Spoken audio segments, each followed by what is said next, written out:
Lor, kabeh wong mesti tau ngrasake susah. Ora ana urip sing tansah mulus tanpa coba. Sing saiki mesem, biyen tau nangis. Sing saiki katon kuat, biyen tau ambruk lan sayah. Susah kuwi dudu tandha kowe kalah, nanging bukti yen kowe lagi sinau dadi luwih kuat. Gusti Allah ora nate salah milih pundak.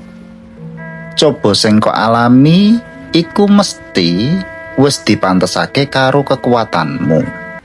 Nalika atimu krasa sumpek, elinga, sabar iku dudu meneng tanpa rasa. Nanging terus mlaku senajan ati lagi lara.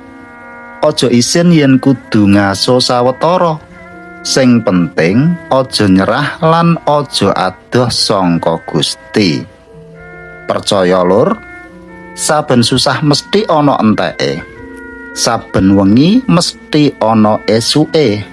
Lan saben lara Gusti bakal paring tamba lan berkah ing mburine.